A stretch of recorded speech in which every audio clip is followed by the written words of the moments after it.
I didn't write this to ask for advice. I already know what I have to do. I'm writing this because if I don't get it out of my head, it'll eat me alive. Friday night. I got home around 6. The house was dark, unusually dark. Her car was in the driveway, but no lights were on. I thought maybe she was asleep. She gets these migraines sometimes, the real nasty kind that make her close the blinds and hide under the blanket like a vampire. So I went in quiet, slow. Left my keys in the bowl by the door, kicked my boots off. Not a single sound. No TV, no music, no smell of food. I stood there for a second, holding my breath, something tight in my gut. That was the first moment I felt it. Not suspicion. Not fear. Just this stillness. Like the house had exhaled without me. I walked down the hallway. I was halfway to the bedroom when I saw it. Her purse on the kitchen floor. Spilled open. Her phone glowing, screen face up. She never ever leaves it like that. I stared at it. Notifications sliding up the screen. First name only. No picture. Brandon. And the preview line? Miss you already. You taste like heaven. I didn't move. Didn't breathe. I just stood there, watching as it disappeared, then popped up again 10 seconds later. This time, I still feel your legs around me. I picked the phone up, not out of curiosity, out of instinct. Like grabbing a knife off the floor before a kid walks in. It was unlocked. Maybe she had been in the middle of replying when she dropped it. Maybe she didn't expect me home that early. Maybe she thought she was smarter than me. I opened the thread. There were photos. Not the kind that show skin. The kind that show intimacy. His hand holding hers over a table. Her shoes in the passenger seat of his car. A selfie of her in the gym mirror with the caption, "For you only." I didn't scroll too far. I didn't need to. It was all there, the timelines, the meetups, the boldness. She had been seeing him for at least a month. Probably longer. I heard the shower. I put the phone down. Not where I found it, I placed it right in the center of the kitchen counter. Lit up. Open. And then I sat in the living room, waiting.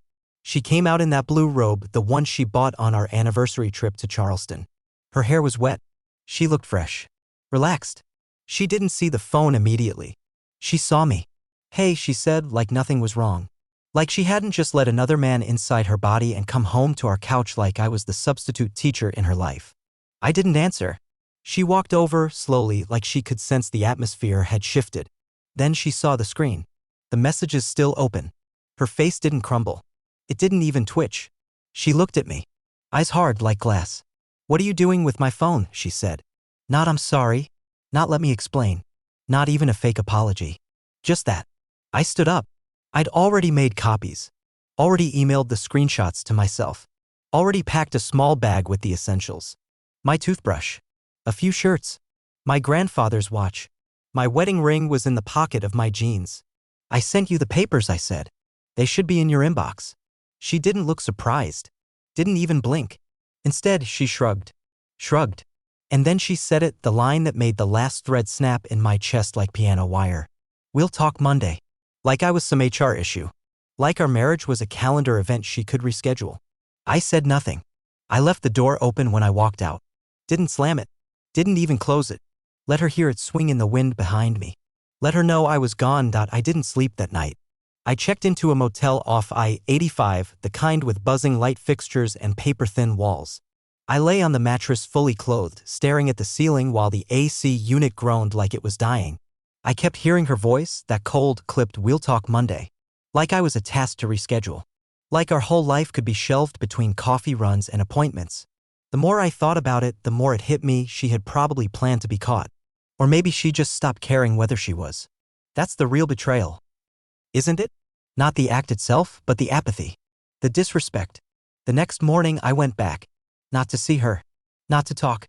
I had one mission, get the rest of my stuff before she had time to touch it. Manipulate it. Burn it, maybe. I pulled into the driveway around 7 a.m. The neighborhood was quiet, fog still hanging low. Her car was gone. Either at the gym or at his place, hell, maybe both. I had about 30 minutes max. I unlocked the door. Same key I'd used for 9 years. Everything smelled like her.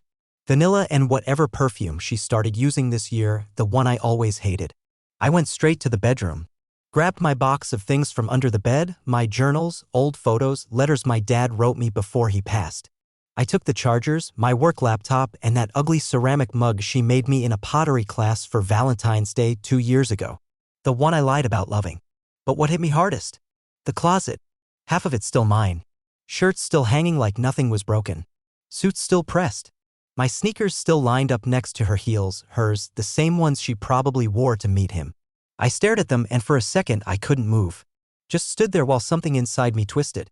Then I saw it. A small, red gift bag on the floor behind her hamper.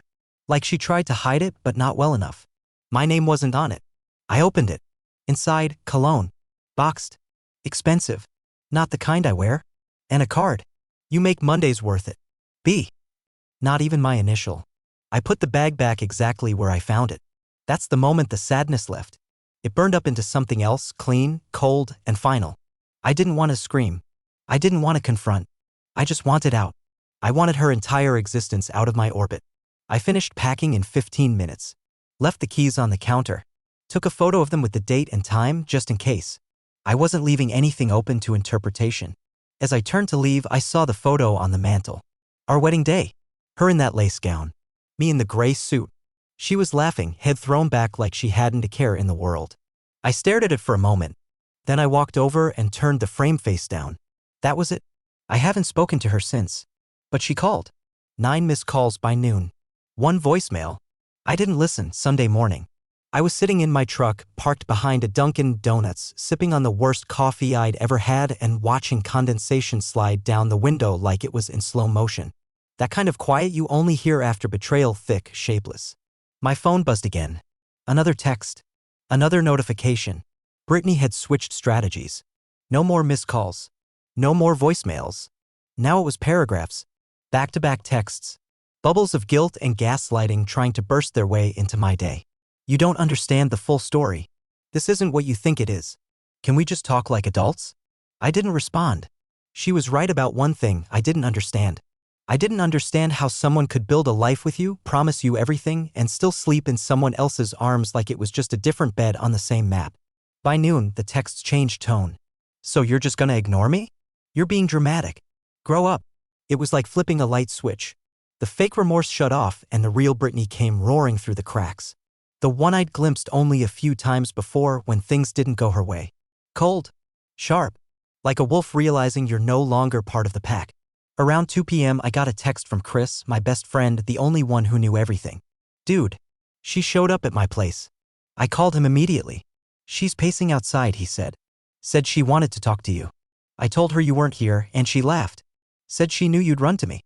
I asked, she say anything else? Chris hesitated. Yeah. She said. I just want to remind him what he's walking away from. Sounded like a threat or a sales pitch. I couldn't tell. That line sat wrong in my chest. By evening, she went silent. No texts, no calls. Nothing. Just gone. So I checked her Instagram. Private? Of course, but her profile picture had changed. It was her. In a dress I'd never seen. Taken in a mirror that wasn't ours. Hair done, makeup perfect, lips slightly parted like she was about to confess something dangerous. And the caption? Mondays never looked this good. It was petty. Intentional. Designed to stab. So I messaged her. One line. Don't contact me again. Everything goes through the lawyer now. 2 minutes later, she replied. Coward. You'll regret this. Then blocked me. I stared at the screen, breathing steady. Not angry. Not even hurt anymore. Just finished. But then came the twist I didn't see coming. Chris called again later that night. And what he told me. It changed everything. When Chris called me that night, I could hear it in his voice, the kind of tension that only shows up when someone's about to drop a bomb they wish they could keep to themselves. She didn't come to my place to apologize, he said. She came to bait me. I sat there in the truck, half parked under a flickering gas station light, engine off, jaw tight. Bait you into what? She asked if you'd told me everything, he said. I said yeah, that you told me she was messing around with some guy named Brandon. She laughed. And then she said, you think that's the whole story? I waited. Then Chris sighed. Ty, I think there's more than one guy.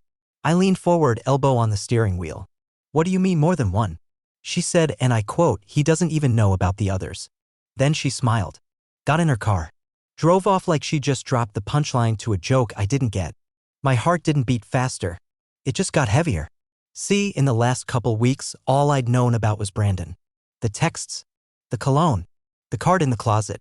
But now I realized something that made my blood go cold. She wasn't hiding a mistake. She was managing a rotation. A pattern clicked into place. The late shifts.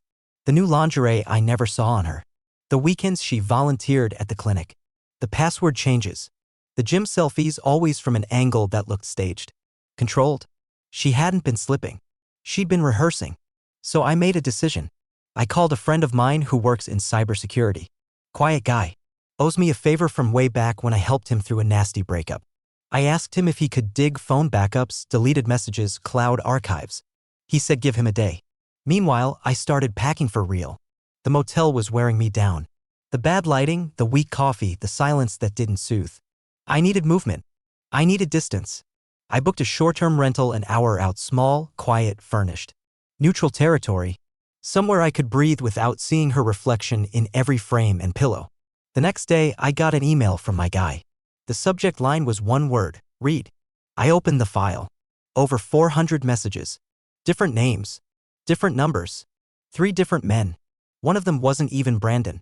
One of them was a colleague, a doctor she worked with. Married. Another was someone from her gym who she'd labeled as Coach G. Each thread told a story. And they weren't stories of accidents or flings. They were ongoing. Rehearsed. Intentional. They overlapped. There were voice notes. Flirty videos. Her face. Her voice. Her promises. And not once in any of those messages did she mention me. I wasn't even a footnote in her world. I was background noise. A shadow she stepped over on her way to someone else's bed. And that's when I stopped being angry. I stopped being sad. Something colder settled in. A clarity. She hadn't just cheated. She'd rewritten the entire definition of who I thought she was. I forwarded the file to my lawyer. Then I called Chris. Next time she shows up, I said, tell her this, I know everything.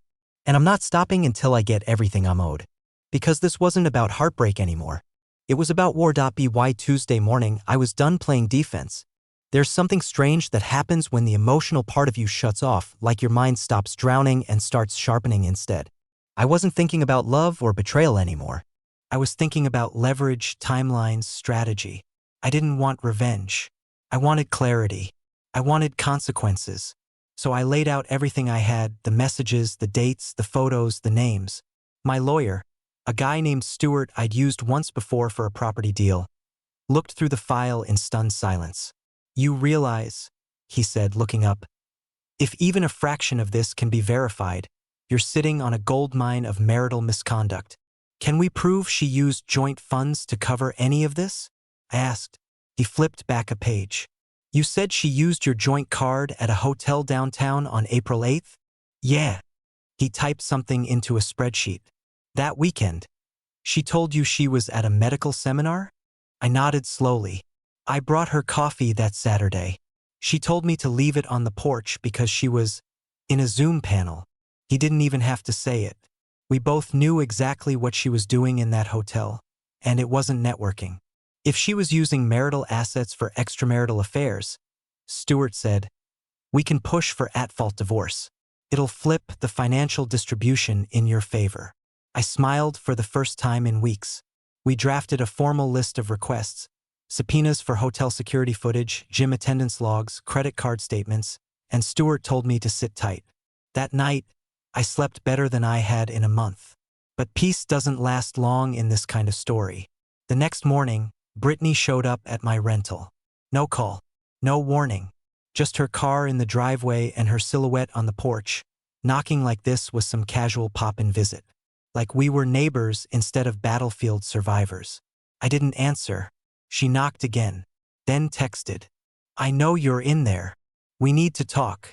You owe me that. I stepped out, calm, collected. Opened the door just enough to look her in the eye. You've got 60 seconds, I said. She looked different. Not broken, not regretful. Just angry, like I'd stolen something from her. I want to talk like adults, she said, folding her arms like a judge about to hand down a sentence. You want to control the narrative, I said. But I've seen the messages. All of them. Brandon, Coach G, Dr. Marcus. You've been busy. Her lips parted, just for a second. Then that mask, the one I knew so well, slid back into place. You went through my stuff? She said, like I was the one on trial. You lied for months, I said. And now you're going to lie to my face again? She tilted her head, smile cold. You always did have a thing for playing victim.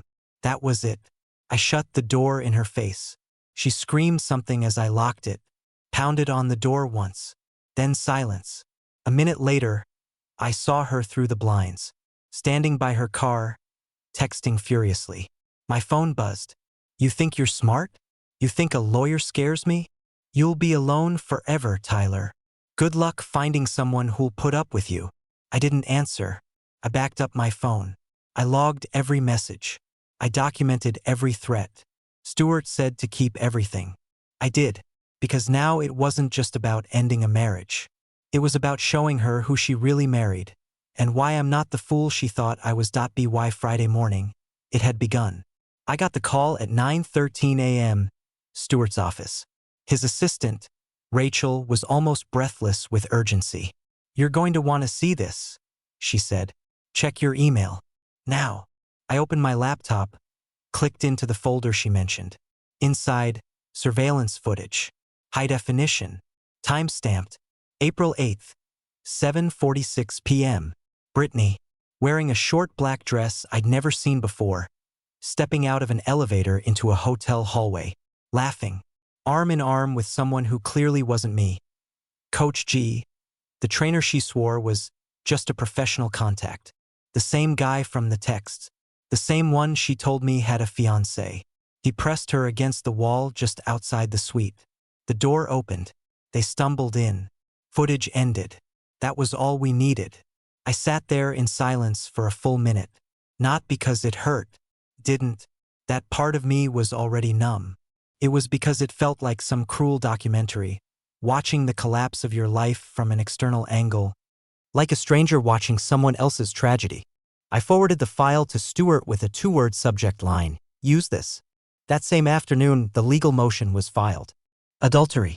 Misuse of marital assets. Request for favorable division of property, alimony denial, full legal representation. But here's where things took a sharp left. Brittany called my sister. Not me. My sister, Jenna, told her she was worried about me, that I was acting erratic, that I had isolated myself, might be spiraling, might need support. My sister, bless her heart, saw through it immediately. Called me right after and said, Ty, she's trying to build a mental instability narrative. Probably for court. It made sense. She knew she was cornered. So now she was trying to spin the optics, make it seem like I was unstable, maybe even dangerous. Gaslight the narrative into something she could weaponize. She underestimated me. I drove straight to my doctor. Got a full psych evaluation. Cleared. Documented. Signed and sealed. I recorded a statement too, just in case. I wasn't taking chances. Not with her. Not with someone who could look you in the eye and lie like it was breathing. But then came the real explosion. Late that night, I got an anonymous message on Facebook. No profile picture. No name. Just a burner account. You don't know half of what she's done. I stared at the screen for a long minute. Who is this? No answer. Then a file attachment. Dozens of screenshots. From someone else. Another man. Not Brandon. Not Coach G. Not the doctor. A fourth guy. The messages were from 2 years ago. The relationship was emotional. But it was intimate. Ongoing. And dated. Brittany had started cheating long before I even noticed a crack. This wasn't a recent lapse. It was a lifestyle. And the man who sent the screenshots? He thought he was the only one too. I messaged him back. Did you know about the others? His reply? What others? That's when I knew Brittany hadn't just betrayed me. She'd built a rotating door of delusion. A whole ecosystem of deception where everyone thought they were the exception. And suddenly, I wasn't alone anymore. It started unraveling faster than even I anticipated. 2 days after I got that message from the anonymous guy, let's call him Derek, I received a phone call I didn't expect. It was Brandon. Not a message. Not a threat. A full-on, voice-on-the-line phone call. He sounded confused. Not angry. Not defensive. Just blindsided. You're Brittany's husband? He asked cautiously. Ex-husband, I said flatly. Pending paperwork. He was quiet for a moment. Then he said, she told me you guys were separated. That you'd been living apart for a year. I nearly laughed. We lived together until 2 weeks ago. He exhaled long and bitter. Jesus Christ. I didn't even have to ask. He started spilling it all, the dinners, the overnight stays, the trips she told me were medical conferences. He thought they were exclusive. He'd even talked about introducing her to his parents. She said she'd never loved anyone like this before, he muttered, like he still couldn't believe the words came out of her mouth. I told him about Coach G. The doctor. Derek. There was silence.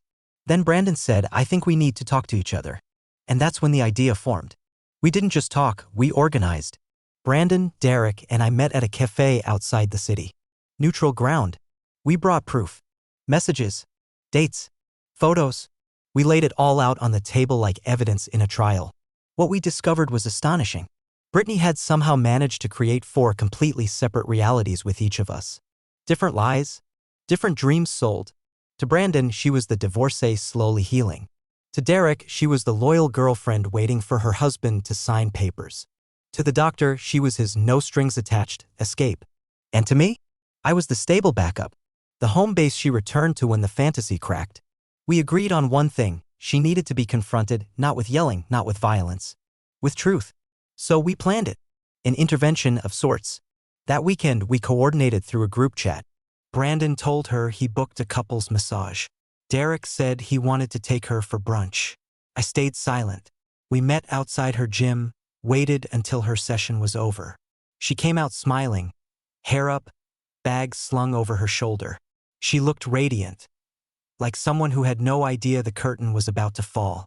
And then she saw us, all 3 of us, standing together. Her smile froze mid-formation. Her steps faltered. She stopped 5 feet away, eyes darting between us. What is this? Brandon spoke first, calm, controlled. Thought it was time we all compared notes. Derek held up his phone. You said you loved me. I said nothing. I just watched her face. She tried to laugh, tried to toss her hair like she was above it all. You guys are being ridiculous, she said. This isn't what it looks like. Then tell us what it is, I said finally. We'll wait. But she didn't speak. Her face cracked, not with guilt, not with shame, with fury. This is harassment, she spat. You can't do this. I'll call the police. Derek shrugged. Call them. Let's talk about it on record. She didn't move, didn't reach for her phone, just stood there, eyes burning, knowing the game was over. She turned and walked away. No tears, no apologies, just silence. That night, Brandon texted me, "Thank you for not letting her keep lying to us." I didn't reply, because I knew this wasn't over. Brittany doesn't go quiet. She reloads. It started with a letter, not an email, not a text, an actual envelope, cream-colored, with my full name written in her handwriting. No return address. Left at the rental's front door like a landmine. I hesitated before opening it. It smelled like her perfume, a tiny, petty weapon. Inside was a single-page letter, neatly typed. Tyler, you've made your point. I see now that your way of handling heartbreak is to embarrass me, to humiliate me in public, to turn strangers into an audience. I never expected you to be this cruel. I never lied about wanting a future with you. I just needed something more while you were busy being unavailable emotionally. You say you were blind, but you were just absent. I hope the version of the story you're telling yourself helps you sleep at night. We'll let the lawyers sort out the rest. B. I read it twice, not because I was stunned, but because I couldn't believe she had the audacity to frame this like it was a mutual implosion. As if her lies and deception were reactions to my emotional absence. As if 4 affairs could be excused with a shrug and a smirk. And then came the real blow. That afternoon, I got a call from my HR department. They asked me to come in for a discussion. I knew immediately. I walked into that room, 2 supervisors and a compliance officer, and they slid a printout across the table. An anonymous complaint, alleging that I'd been using company time to stalk and harass my spouse, that I had unstable behavior, that I'd involved coworkers in private domestic disputes. I read the document. It was full of vague claims, but enough to create HR panic. They asked if I wanted to respond. I laughed, actually laughed. Does it say who submitted this? I asked. They exchanged glances. Of course it didn't. Do you really think I don't know where this came from? I said, steady. They told me they were required to do a review. I spent the rest of the week under performance observation, like a child in detention.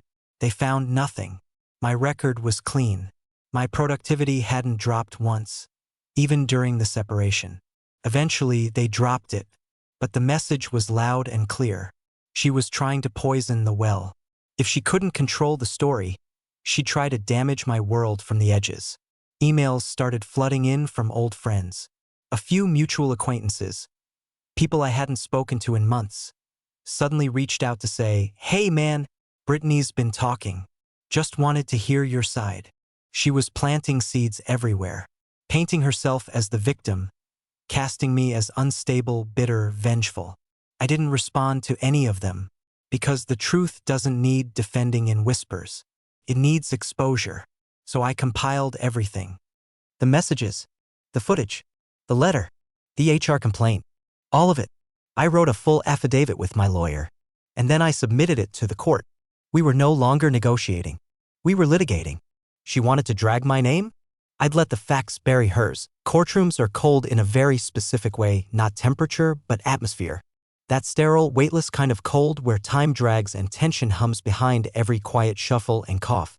I sat at the left table in a navy suit I hadn't worn since my cousin's wedding, watching the door like it owed me an explanation. She walked in late. Brittany. Hair curled, black blazer, pearl necklace, the costume of a woman who wanted to appear calm, collected, and victimized. She didn't look at me. Not once.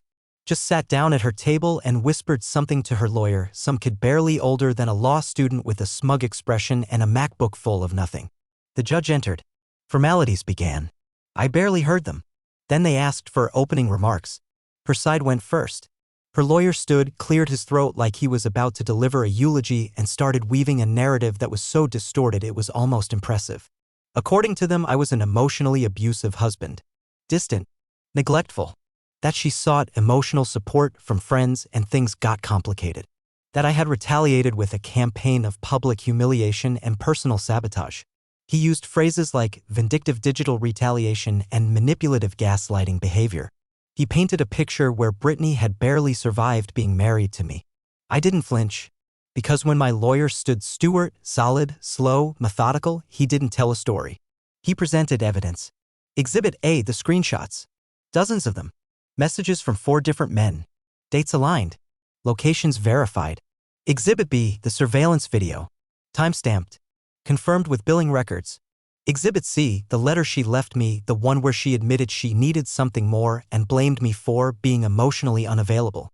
Exhibit D, the HR complaint. Anonymous. False. Filed days after we confronted her. And finally, Exhibit E, a character affidavit from Brandon himself. Submitted under oath. The judge sat still for a long time after Stewart finished. Then he turned to Brittany.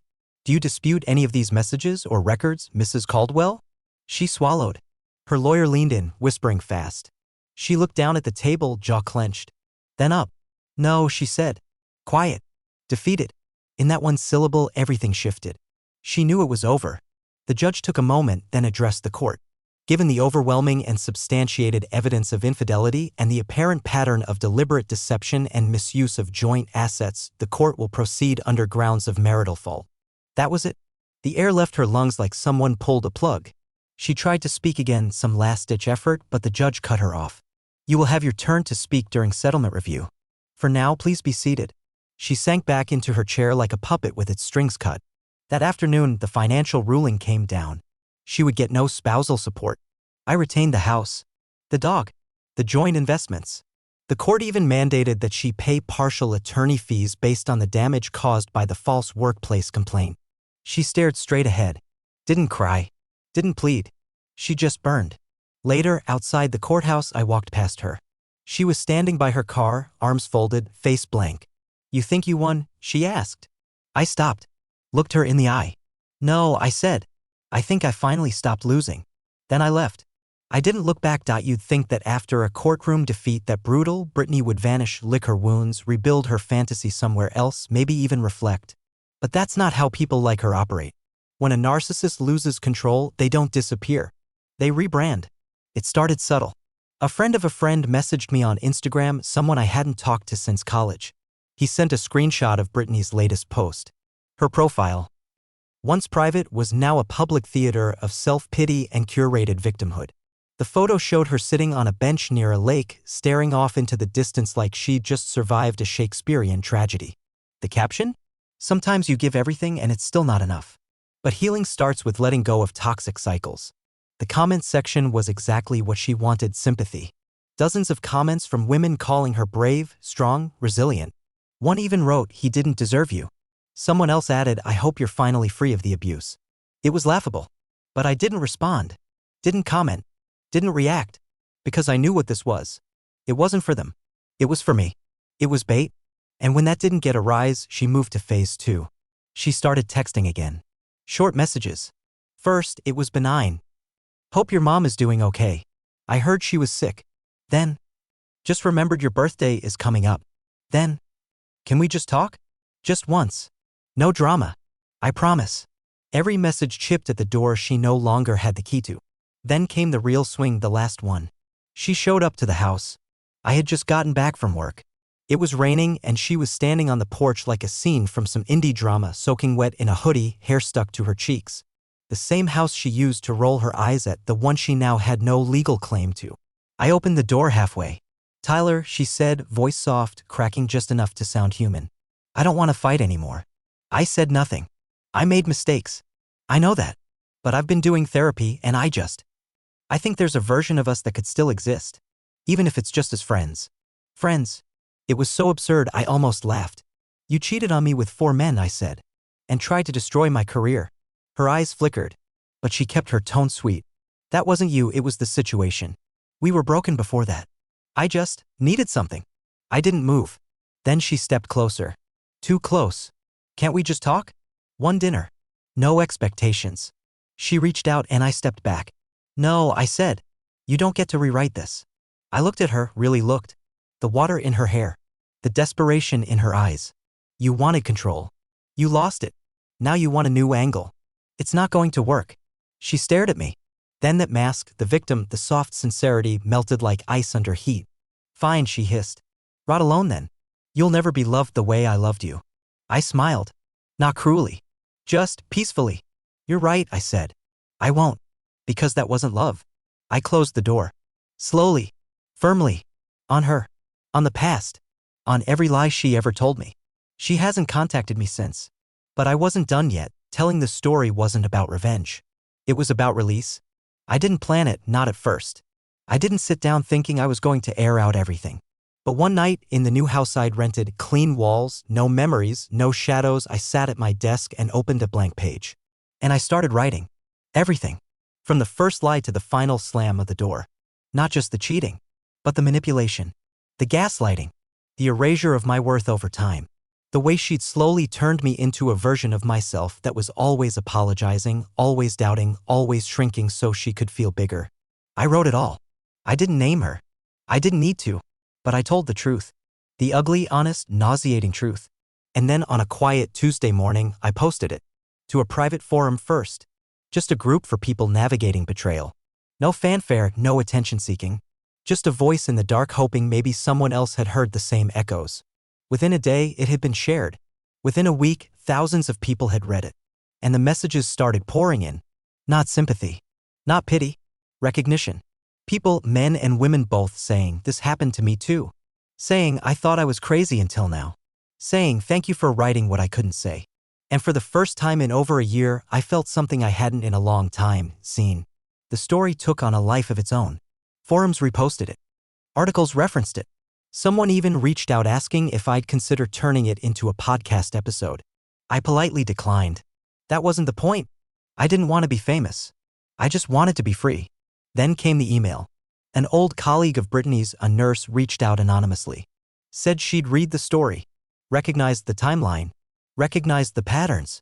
Said she'd always suspected something but never had proof. Then she dropped a line that stayed with me. She made everyone feel like they were crazy. "But you were right. We all saw it. We just didn't want to believe it." That was all I needed. Not validation. Not vengeance. Just confirmation that I wasn't imagining any of it. Because for a long time I thought maybe I was the problem. Maybe I had failed her. Maybe I hadn't loved her the right way. Maybe I'd missed something. But now I knew the truth. I was never the villain in her story. I was the mirror. And she hated what she saw when she looked at me too closely. It didn't end with a dramatic speech. There was no final fight, no climactic apology, no begging on her knees with tears in her eyes. Real life rarely gives you that kind of symmetry. What I got instead was silence, the kind that doesn't hurt anymore, the kind that feels like finally walking out of a room that's been slowly suffocating you for years. 3 months passed. The divorce was finalized without another word from her. The papers were signed, stamped, and delivered by a courier who probably didn't even know the weight of what he was holding. The house was mine. The dog was mine. My life, mine again. I didn't throw a party. I went for a drive. Windows down. Music loud. Not angry songs. Not sad ones. Just sound. Motion. Wind. A reminder that I was still here. That I'd made it out of something meant to bury me. I thought about everything, the betrayal, the lies, the games, the desperate final plays she tried to run. And I realized something that stopped me cold. She didn't destroy me. She exposed me. Not to the world, to myself. She ripped away the version of me that tolerated mediocrity. That accepted silence instead of affection. That mistook guilt for love and chaos for passion. She made me see just how much I'd abandoned myself trying to hold onto someone who never planned to stay. And now? I'm not rebuilding. I'm reinventing. I started therapy. Not because I was broken, but because I wanted to understand why I stayed so long. Why I kept forgiving lies wrapped in pretty words. Why I let someone else define my worth. I picked up new habits. Hobbies I used to love but dropped for her convenience. Music, books, solo road trips. I stopped checking her socials. I blocked the urge to reread old texts. I stopped looking back. Most importantly, I learned how to be alone without being lonely. A few weeks ago, I ran into an old friend, someone who knew both of us. She hesitated before speaking, then finally asked, "Do you ever think about her? Miss her?" I looked her dead in the eye and told the truth. No, because I've finally learned the difference between missing a person and missing who you thought they were. This story, my story, isn't a tragedy. It's a warning. It's a reminder that not everyone who claims to love you actually wants you whole. Some people only love what you give them, the supply, the comfort, the ego strokes. And when you stop feeding that, they'll replace you like a light bulb. Let them. Because one day they'll realize something horrifying. You were the best part of their story. And they'll never get another chapter. Not with you. And that's the real ending.